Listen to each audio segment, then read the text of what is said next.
নদীর মাঝি বলে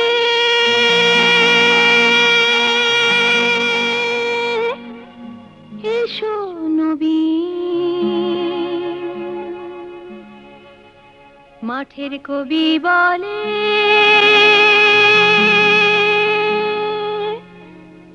এসো নবী।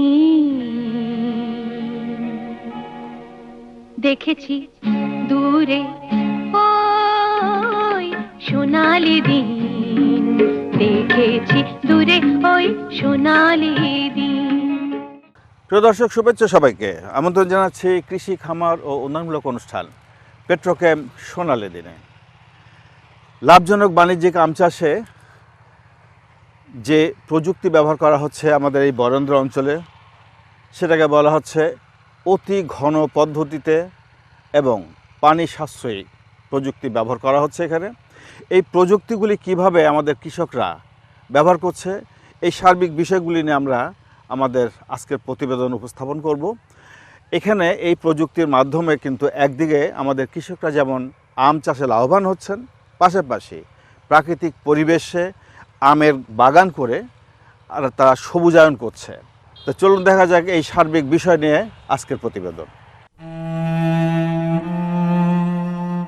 বাংলাদেশের উত্তর অংশের ৭,৭০০ বর্গ কিলোমিটার বিস্তৃত বরেন্দ্র অঞ্চল বাংলাদেশ ডেল্টা প্ল্যান 2000 মোতাবেক ক্লাইমেট হট স্পট হিসাবে চিহ্নিত হলেও কৃষির জন্য অত্যন্ত সম্ভাবনাময় এই বরেন্দ্র ভূমি।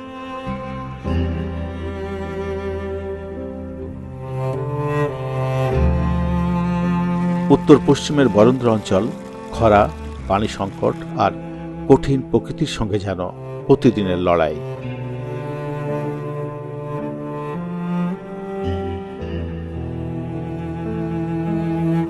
এখানে বোরো ধান চাষে প্রচুর পরিমাণ পানির প্রয়োজন হয়। সে কারণে টেকসই কৃষি কর্মকাণ্ডে পানি সাশ্রয়ী সেচ প্রযুক্তির কথা ভাবা হচ্ছে। ইতিমধ্যে alternate waiting and drawing AWD সেচ প্রযুক্তি সম্প্রসারণ করা হয়েছে কৃষক পর্যায়ে। তাছাড়া চাষিরা কম পানিগ্রাহী ফসল ফলানোর দিকে ঝুঁকেছেন। আম চাষে তুলনামূলক কম পানি লাগে, আয়ও বেশি। তাই ধীরে ধীরে বরেন্দ্রের কৃষকরা ধানের জমি আম চাষে রূপান্তর করছে বৈজ্ঞানিক ও টেকসই পথে। আগে 1 একর জমিতে আম গাছ লাগানো হতো মাত্র 60 থেকে 70টি। আল্ট্রা হাই ডেন্সিটি বা অতি ঘন পদ্ধতিতে এখন লাগানো হচ্ছে প্রায় 667টি, যা প্রায় 10 গুণ বেশি। তবে আল্ট্রা হাই ডেন্সিটি বা অতি ঘন পদ্ধতিতে শুধু বেশি গাছ লাগানোই নয়, এটি একটি বৈজ্ঞানিক পদ্ধতি যেখানে প্রতিটি গাছের যত্ন, আলো, পানি ও পুষ্টি সুনির্দিষ্ট নিয়মে পরিচালিত হয়। বাংলাদেশে এই আধুনিক চাষ পদ্ধতিটি সাস্টেনেবল এগ্রিকালচার ফাউন্ডেশন 2018 সালে বরেন্দ্র অঞ্চলে প্রথম চালু করে। শুরু থেকেই এই উদ্যোগ 2030 water resource group, Coca-Cola foundation এবং HSBC বাংলাদেশ সহযোগিতা প্রদান করেছে।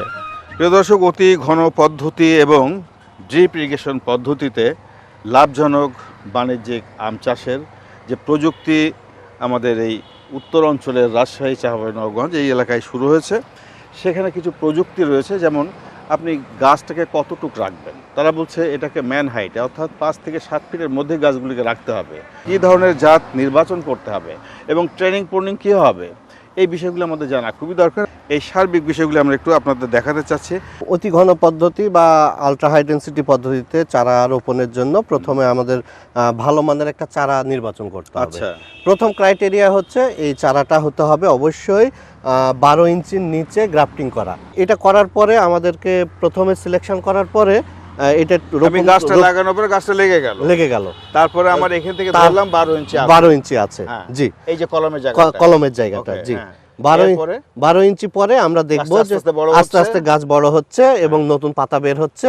তারপরে আমরা দেখবো 3 থেকে 4 মাস পরে যখন দেখবো যে গাছটা পরিপূর্ণভাবে লেগে গেছে, মাটির সাথে সংযোগ পেয়েছে, তখন আমরা করব কি এই গাছ থেকে মাটির লেভেল থেকে আমরা দেখব 18 ইঞ্চি ওপরে, এবং যে এই যে গিড বলে এগুলোকে বাংলায় গিড বা ইংলিশে বলে নোড, 2টা নোড রেখে আমরা ওপরের অংশটা 45 ডিগ্রি অ্যাঙ্গেলে আমরা কেটে দেব। আমি একটু কেটে দেখাই আপনাদেরকে। এই 45 ডিগ্রি অ্যাঙ্গেলে আমরা কাটবো। এই যে এই যে 45 কেটে দিলাম। ডিগ্রি অ্যাঙ্গেলে কাটলেন কারণ কি? 45 ডিগ্রি অ্যাঙ্গেলে কাটার কারণ হচ্ছে এখানে যদি কখনো বৃষ্টিপাত হয় এই সময়ে বা কোনো স্প্রে করে কীটনাশক বা পেস্টিসাইড বা ফাঞ্জিসাইড, তখন এখানে কোনো প্রকার পানি বা কোনো কিছু জমবে না, পড়ে যাবে। এটা পড়ে যাবে। এবং এটা কাটার পরে অবশ্যই আমাদেরকে এই কাটা অংশটা এই বাগানের বাইরে ফেলে দিতে হবে এবং এই কাটা অংশে কপার অক্সিক্লোরাইড জাতীয় আপনার স্প্রে করতে হবে অথবা বোর্ডো মিক্সচারের পেস্ট এখানে লাগাতে হবে, দিতেই হবে। দিতেই তা না হবে। হলে পরে তা জীবাণু না হলে নাশক এখানে হবে। ফাঙ্গাসের ইনফেকশন আক্রমণ হতে হওয়ার পারে। সম্ভাবনা আছে। আচ্ছা। এই যে এটা একটা নোড, আচ্ছা। নোডের উপরে আমরা কেটে দিয়েছি। এখান থেকে আচ্ছা। 3 থেকে 4টা বা 5টা পর্যন্ত ব্রাঞ্চ বের হবে। আচ্ছা। হ্যাঁ, এবং আমরা 3 থেকে 4টা ব্রাঞ্চের রেখে আমরা বাকিগুলা ছেড়ে ফেলবো আবার। আচ্ছা, এরপরে মনে করেন এখান থেকে 3টা বা 4টা ব্রাঞ্চ জি। যাই বের হলো, জি জি জি, এরপরে ওটা তো বড় হবে, বড় হবে। ওটা কি আবার কাটবেন? জি অবশ্যই। তার কারণ হচ্ছে যে আমরা প্রথম গাছ লাগানোর পরে 2 বছর আমরা এই গাছ থেকে ফল নিব না। আচ্ছা। এই গাছটাকে সুন্দর মতো একটা শেপ দিব, 2 বছর ফল 2 দেবো না? বছর ফল নিব না। আচ্ছা, তার- আমরা একটু অন্য গাছ দেখি যে Sure. গাছটা এর থেকে বড় হয়েছে। জি জি অবশ্যই আমরা একটু অবশ্যই, এদিকে যেতে পারি। জি অবশ্যই, আমরা চলেন যাই। আমরা একটু আগাই, সবাই একটু আগান। এখানে অনেক মানুষ রয়েছে আমাদের এই চাষি ভাইরা, আম চাষি ভাইরা সবাই দেখার জন্য আসছেন। এখানে মাঠ ভর্তি মানুষজন আছে। আমরা এই গাছটাকে একটু দেখি। এই গাছটাতে দেখি। জি জি, এই গাছটা একটু দেখি কি অবস্থা। এই যে দেখেন, আপনারাও সবাই দেখেন, আমরাও হ্যাঁ। সবাই শিখি। এখানে দেখেন যে হ্যাঁ। আমরা 18 ইঞ্চি পরে এখানে কেটে দিয়েছি। হ্যাঁ। এখানে 3টা ব্রাঞ্চ বের 3টা হয়েছে। branch বেরিয়েছে। 3টা ব্রাঞ্চ বের হওয়ার পরে এই যে এই জায়গায় দেখেন আমরা কেটে দিয়েছিলাম আচ্ছা। 18 ইঞ্চি উপরে। আবার আচ্ছা। নতুন যখন ব্রাঞ্চ হবে প্রত্যেকটা 18 ইঞ্চি পরে আবার কেটে দিতে হবে। কেটে দেবো। কেটে দিলে আবার 2টা থেকে বা 3টা বা 4টা ব্রাঞ্চ বের হবে। আচ্ছা, এই 4টা ব্রাঞ্চ আবার এটা যখন বড় হবে আবার যখন 18 ইঞ্চি পরে আবার কেটে দেবো। আমরা একটা কাটা অবশ্যই। দেখবো। জি আমরা অবশ্যই। আরেকটু আগাই সামনে। আপা, আপনি কি দেখতেছেন আপনার বাগান আছে? হ্যাঁ, অনেক বাগান। হ্যাঁ, আমি এই সাপ, হ্যাঁ, দাসকো সাপ থেকে ট্রেনিং পাইছি। ট্রেনিং পাইছেন? হ্যাঁ, ট্রেনিং পাইছি আমি। আমরা এই গাছটা একটু দেখি তাহলে। জি জি যে অবশ্যই।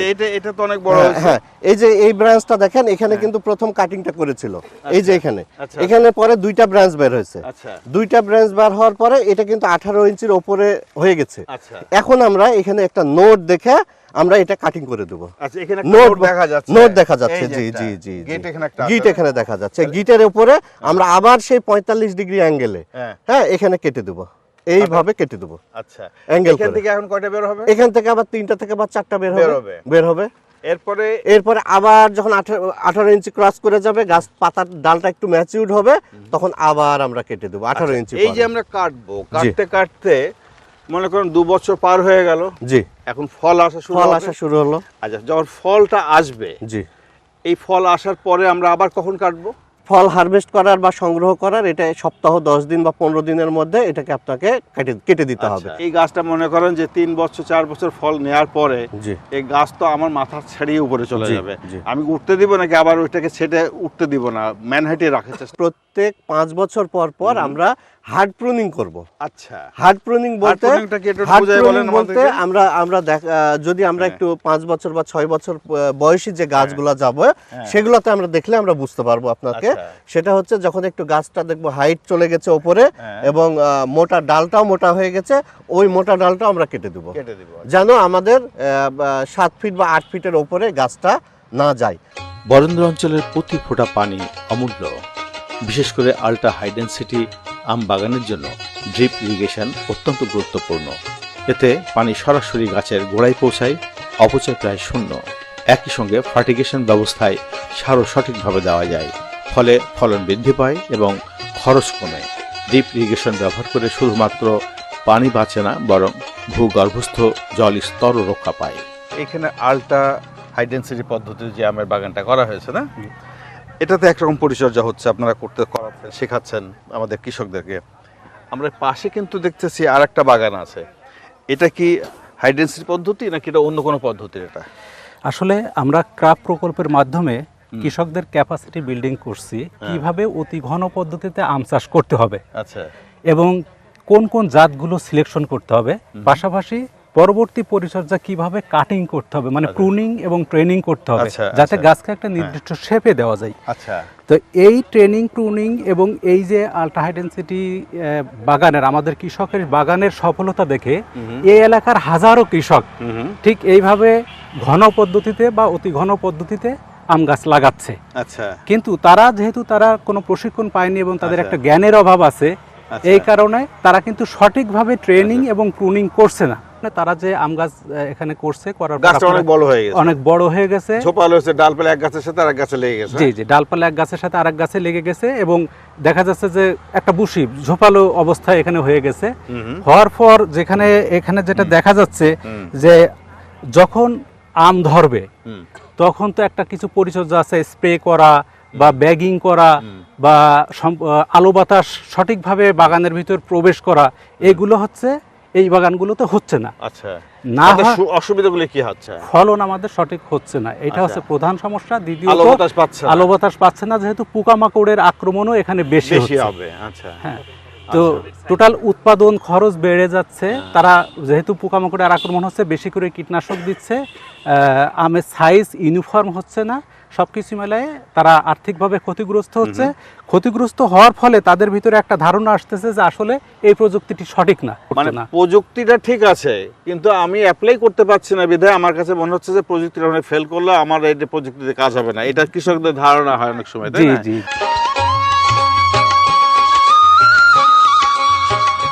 আল্ট্রা হাই ডেনসিটি আম বাগানের জন্য উপযুক্ত জাত হলো উচ্চ ফলনশীল, দ্রুত বর্ধনশীল এবং খাটো গাছের জাত। এসব জাতের মধ্যে আম্রপালি, বনরাজ, মল্লিকা, দশেহরি, রত্না, নীলম, বনেশ্বরী ইত্যাদি উল্লেখযোগ্য। কতটুকু জায়গা আছে আপনার? আমার 8 বিঘা। 8 বিঘা? হ্যাঁ। আচ্ছা, কি কি জাত আপনার? আমার বাড়ি ফোর আর ইয়া আছে, কাটিমন আছে, আচ্ছা, তারপরে রূপালি আম্রপালি আছে, আচ্ছা, আর কিছু ফজলি আছে। আচ্ছা, এরকম সাইজের গাছ? না, এই সাইজের না, আমার গুলো আগে বড় ট্রেনিং পাওয়ার পরে আমি আগে লাগাইছি, কিন্তু আমি এগুলো সাইজ করছি। আচ্ছা আচ্ছা, ট্রেনিং পাওয়ার পর আমি সাপ অফিস থেকে, ডাক্তার সাপ থেকে আমি ট্রেনিং পাইছি। পাওয়ার পরে আমি গাছ ছাঁটাই করছি, ছাঁটাই করে একবারে ছাতার মতন করে রাখছি। আর আপনার কি অবস্থা ভাই? আমার অবস্থাও ভালো। আমার পাশেই বাগান এখানে আছে মোটামুটি 6 বিঘা মতো। আচ্ছা, আমি ট্রেনিং পাইছিলাম ওই যে ডাকসুয়ার এর মাধ্যমে সাত থেকে। তারপরে ভাইয়ের ওই ট্রেনিং এর পর আমরা কাটাই করছি, ছাঁটাই দিছি এবং ছাঁটাই দেওয়ার পর আপনার গাছের মানে সব কিছু ভালো এবং মনে করেন গাছের পরিষ্কার আছে এবং ডাল আরেকটার সঙ্গে আরেকটা লাগাই না, এটা ছাঁটাই দিছি। গতবার আম পাইছিলেন? গতবারে খুব ভালো আম পাইছি। হ্যাঁ, আমের চারা রোপণের আগে জমি ভালোভাবে চাষ ও মই দিয়ে সমান করতে হয়। পরে 1.5 মিটার গুণ 2 মিটার দূরত্বে গর্ত করতে হবে। প্রতিটি গর্ত দৈর্ঘ্য, প্রস্থ এবং উচ্চতায় 1.5 ফুট করে হলে ভালো হয়। গর্তের মাটি বের করে শুকিয়ে নিতে হবে এবং পরে তাতে 4 থেকে 5 কেজি গোবর সার, 250 থেকে 300 গ্রাম টিএসপি, 200 থেকে 250 গ্রাম পটাশ, 100 গ্রাম জিপসাম ও অল্প পরিমাণ দস্তা মিশিয়ে গর্তে ভরতে হবে। এর 7 থেকে 10 দিন পর চারা লাগানো উচিত। মাটির পানি নিষ্কাশন নিশ্চিত করতে হবে যাতে গাছের গোড়ায় পানি জমে না থাকে। এর আগে কি ছিল? এর আগে ধান ছিল। ধান ছিল। তা আম বাগান কেন করতে চাচ্ছে? আম বাগানে যে অতি লাভ, বর্তমানে বাংলাদেশে ডাস্কো ফাউন্ডেশন এবং সাপ কর্তৃক যে প্রশিক্ষণ দেওয়া হয়েছে, আমি প্রশিক্ষণ নিয়েছি, সেক্ষেত্রে নেওয়ার পরে অতি ঘন পদ্ধতিতে আমে ব্যাপক লাভ। তাই যার কারণে আমরা ওই পানির একটা আমাদের অপচয় থেকে রোধ হবে, 2 হচ্ছে আমরা অধিক লাভবান হব। আচ্ছা, সেই ক্ষেত্রে আমি মনে করতেছি যে এটা একটা আশার আমাদের এলাকায়, যেহেতু খরা মৌসুমে পানি নিচ থেকে উত্তোলনে খুবই সমস্যা হয়, নিচ মাটি হার্ড হয়ে যায় আমাদের ধান খেতে। এখন আপনি যে এখানে আম গাছ করবেন, আমের পানি লাগবে না, সেচ লাগবে না? আমে সেচ লাগবে, তবে কিন্তু পরিমাণে খুব কম লাগবে। খুব কম লাগবে। আর দ্বিতীয় কথা হলো যে আমি যদি এই ডাস্কো ফাউন্ডেশন ড্রিপ যদি এই ইরিগেশনের মাধ্যমে যদি কাজটা করি, ড্রিপ লাইন যদি করি, তাহলে পরে আমাদের পানির অপচয়টা আরো কম হবে।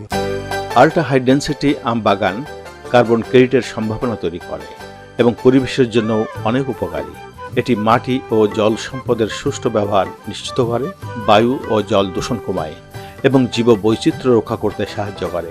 পাশাপাশি এই ধরনের আম রপ্তানি বাজারে অত্যন্ত সম্ভাবনাময়, যা কৃষকের আয় বাড়াতে সহায়ক।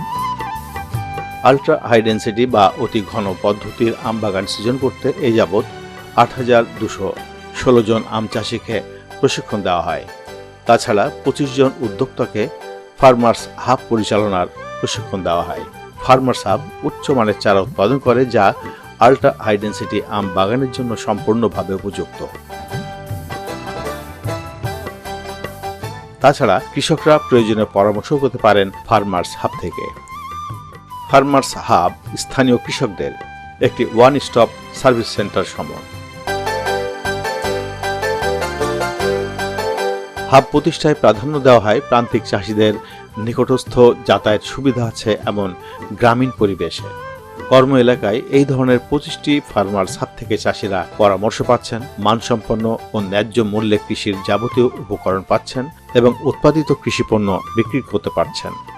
তাছাড়া হাব মালিকদের সাথে ফরওয়ার্ড মার্কেটের ক্রেতাদের লিঙ্কেজ করে দেওয়াতে হাবগুলোই কর্মচাঞ্চল্য থাকে বছরব্যাপী।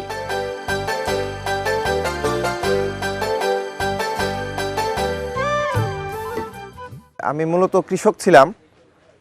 আপনার এই ক্র্যাবের সাথে যুক্ত হওয়ার পরে আমি ওইখান থেকে নার্সারির প্রশিক্ষণ নিই, ট্রেনিং নেওয়ার পরে আমি একটা নার্সারি করি এবং ওনাদের সহযোগিতায় আমার হাবটা তৈরি হয়, ওনাদের তত্ত্বাবধানে। এবং তারা এখানকার কৃষকদের সাথে অনেক কমিউনিকেশন করে দেয় আমার। এখন বর্তমানে 400 থেকে 450 কৃষক আমার হাবের সাথে ডাইরেক্ট সংযুক্ত। তারা আমার এখান থেকে 5 ধরনের সুবিধা পায়। প্রথম সুবিধা হচ্ছে তারা কৃষির তথ্য পরামর্শ পায়, তারা শিকড়যুক্ত সিজনের চারা পায়, যখন যেই সবজির সিজন কিংবা চারার সিজন সেই চারাগুলো আমার কাছ থেকে পায়। তারা ফসলের বিভিন্ন সমস্যার সমাধানের সাথে আমার এখানে পেস্টিসাইড পায় এবং আমার এখানে আপনার তারা ফসল বিক্রির সুবিধাটাও পেয়ে থাকে। মেশিনারিজগুলোও ভাড়া পায় আমার এখান থেকে। আমার হাবের সাথে যুক্ত কৃষকরা আমার এইখানে তাদের উৎপাদিত সবজিগুলো বিক্রি করার কারণ হচ্ছে তারা এইখানে ন্যায্য মূল্য পায় আর সাথে সাথে তাদের সময়টা বেঁচে যায়। আমরা সকাল থেকে বোর্ডে লিখে দিই যে আজকে কী দর, কোন সবজির কী দর। এখানে তারা সবজি যাচাই করে বিক্রিও করতে পারে, তাদের সময়ও বাঁচে। প্রশিক্ষণপ্রাপ্ত ফার্মার্স হাব মালিকের নার্সারি থেকে গ্রাফটিং চারা সংগ্রহ করা উত্তম। গ্রাফটিং কৌশল বিষয়ে একটু জেনে নেওয়া যাক। অধিক ঘন পদ্ধতিতে বাগান করার জন্য যে চারাগুলির প্রয়োজন হয় সেই ক্ষেত্রে কলাম করার কিন্তু একটু ভিন্নতা রয়েছে। আমাদের এখানে একজন হাব মালিক রয়েছেন, উনি এইখানে করে আমাদেরকে দেখাবেন এবং সাথে সায়ানও এনেছেন। উনি ব্যানানা ম্যাঙ্গো যে আম, সেই আমের সায়ান এখানে আনা হয়েছে। একটু দেখান আমাদেরকে কিভাবে করবেন। উন্নত মানের মাতৃ গাছ থেকে আমি ব্যানানা একটি ডাল সংগ্রহ করেছি। আচ্ছা। এবং সে ডালটি একটি গুটি চারা, সেখানে ভালো মাতৃ গাছের সাউন্ডটা আনে এখানে আমি জোর দেবো আর কি, টেপ করবো আর কি। 12 ইঞ্চির মধ্যে আমি কলমটা করি আর কি। আচ্ছা। এই আমি কাটলাম গাছটি। এখন এই গাছের আমি এই সাউন্ডটাকে এই গাছে যতটুকু কাটবো আমি এখানে ততটুকু আমি এই বাকলটাকে উঠাই নেব। আচ্ছা, উঠান। দিয়ে আমি এখানে টেপ করব। আমরা সাউন্ডটা এমনভাবে ছিলব যাতে দুইটির বাকল একই সমান ছিলা পড়ে আর কি। আর এই যে এই পিপিটা দিয়ে আমরা যদি কলম করি তাহলে এই পিপিটা একাই এটা আপনার ইয়ে যায়, এই রোদরে নষ্ট হয়ে যায়। আচ্ছা। এটা কেটে বসবে না, একা এটা ছুটে যায় রোদের তাপে। এখন এটা কতদিন রাখবেন এভাবে? আপনার মোটামুটি 10 দিনের মধ্যে। এটা মরুপ্রবণ বরেন্দ্রভূমিতে পানির ধারণ ক্ষমতা বৃদ্ধি ও জৈব গুণাগুণ পুনরুদ্ধারে জৈব সারের ব্যবহার অনিবার্য হয়ে পড়েছে। বিষয়টি বিবেচনা নিয়ে সাস্টেনেবল এগ্রিকালচার ফাউন্ডেশন বাংলাদেশ নারী দল গঠন করে কেঁচো সার উৎপাদনের প্রশিক্ষণ ও উপকরণ সহায়তা দেয়। ইতিমধ্যে 331টি প্রদর্শনীর মাধ্যমে 5,225 জনকে প্রশিক্ষণ দেওয়া হয়েছে। সেই থেকে বরেন্দ্র অঞ্চলে শুরু হয়েছে ভার্মি কম্পোস্ট বা কেঁচো সার উৎপাদনের নীরব বিপ্লব। যে আমরা দেখতে পাচ্ছি এখানে কেঁচো সারের জন্য একটা প্রদর্শনী প্লট খামার দেওয়া হয়েছে। এখানে আমাদের এই যে আপা রয়েছেন, উনি এখানে কেঁচো সার উৎপাদন করছেন এবং ওনার কাছ থেকে আমি জানবো যে এটা কিভাবে উনি পেলেন এবং তার পরিপ্রেক্ষিতে ওনার কি সুবিধাগুলি হলো? আপা একটু সামনে আসবেন, আমরা একটু কথা বলি আপনার সাথে। কেঁচো পেলেন কোথায়? কেঁচো হচ্ছে আপনার ডাস্কো ক্র্যাব প্রকল্পের মাধ্যমে আপনাকে দিয়েছিল। তাহলে কতদিন হলো এটা? এটা হচ্ছে আপনার 2024 সালে পেয়েছি আমরা। 24 সালে? জি। আচ্ছা, তাহলে কেঁচো বেচা কেনা হচ্ছে? জি। হ্যাঁ, সার বেচা কেনা হচ্ছে? সার বেচা কেনা হচ্ছে, কেঁচো বেচা এই তো কয়েকদিন আগে 3 কেজি বেচলাম। কত করে পড়ে বিক্রি করে? 800 টাকা কেজি বিক্রি করেছি। আর সার বেচেন কত করে? সার 500। 500? জি। আপনার কয়দিন পর পর কত কেজি করে সার উৎপাদন হয়? মানে প্রথমে অল্প অল্প উৎপাদন হতো, এখন মাসে 1000 থেকে 1200 কেজি উৎপাদন হয়। নিজের জমিতে ব্যবহার করি এবং রাজু কমার্স ফার্মেসি বিক্রি করি। আচ্ছা। এখানে আমাদের দেখা দেখি অনেকেই সার উৎপাদন করা শুরু করেছে। এটা যে আপনি করেছেন, এই টাকাটা কি আপনার কাছে থাকে নাকি আপনার স্বামীর কাছে থাকে? আমার কাছেও থাকে, আমার স্বামীকেও দিই নিজের সংসারে। একটু বাচ্চার হয়তো অসুখ বিসুখ আছে, স্বামী নাই, হয়তো নিজের টাকা আছে, নিয়ে যে ডাক্তারে দেখালে আসলাম, একটা ছোট বাচ্চা আছে। এটার পরে আর কতগুলি করেছেন এরকম? এটার পরে আপনার 4টা, মানে ওই অল্প টাকাতে 4 কিনেছি। তারপর হচ্ছে হ্যাঁ 4টা ঋণ আছে, ওই পাশে 2টা আছে, টিন দিয়ে ঢেকে থুয়েছি, আবার ওই পাশে 2টা আছে। এইখানে যেটা আছে এটাও কি আপনার? ওটাও আমাদের দেখা দেখি শুরু করেছে আমার চাচি। জি। কে উনি? আপনার কে হয়? আমার চাচি শাশুড়ি। চাচি শাশুড়ি? জি। আচ্ছা, তাহলে উনি যেটা শুরু করেছে আপনার দেখে, জি। তাহলে আমরা একটু ওনারটাও একটু দেখি। হ্যাঁ, আসেন, আপনিও আসেন, দেখি আমরা চাচি শাশুড়ি কই। আপনার চাচি আছেন এখানে? আসসালামু আলাইকুম, ভালো আছেন? আপনারটা একটু দেখবো আমরা। হ্যাঁ, কতটি চারি আছে আপনার? আমার রিং আছে হলো কি যে 12-14টা, আর 9 আছে আপনার 100টা। আচ্ছা, কেমন সার হচ্ছে এখন? আগে তো অল্প অল্প হতো, এখন আমার 100 কেজি থেকে 1200 কেজি, 1000 থেকে 1200 কেজি মাসে উৎপাদন হয়। মাসে? জি। আচ্ছা, এই যে আপনি নিচে এই যে চারি দিয়ে রিং দিয়ে কেঁচো করছেন না? জি। এই পুঁইশাক কি আপনার? জি। হ্যাঁ, জি। এই উপরে পুঁইশাক দিয়েছেন? জি। এটা তো খুব ভালো বুদ্ধি হয়েছে। তাহলে আপনার জায়গা নষ্ট হলো না। নিচে আপনার কেঁচো সার উৎপাদন হচ্ছে, উপরে শাক পাচ্ছেন।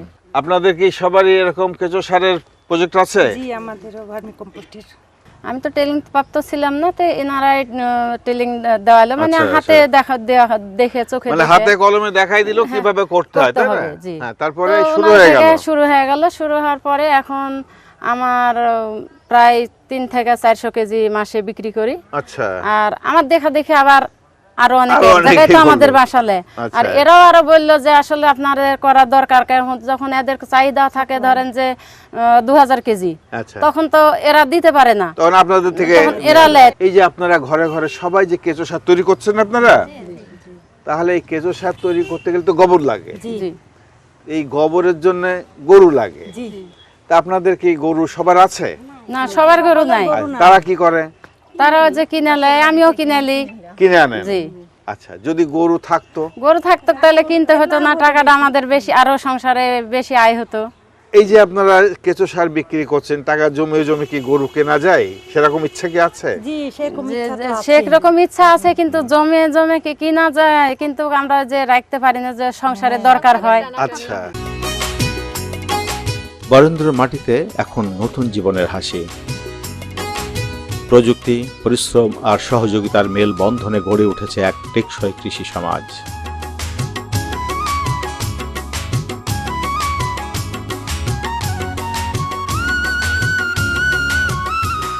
প্রিয় দর্শক, আপনারা দেখছিলেন কৃষি, খামার ও উন্নয়নমূলক অনুষ্ঠান পেট্রোক্যাম্প সোনালী দিন। আজ এ পর্যন্ত। আগামী অনুষ্ঠানে আবার দেখা হবে। সে পর্যন্ত ভালো থাকুন, সুস্থ থাকুন। আল্লাহ হাফেজ। দেখেছি দূরে ওই সোনালি দিন, দেখেছি দূরে ওই সোনালি দিন, নদীর মাঝি বলে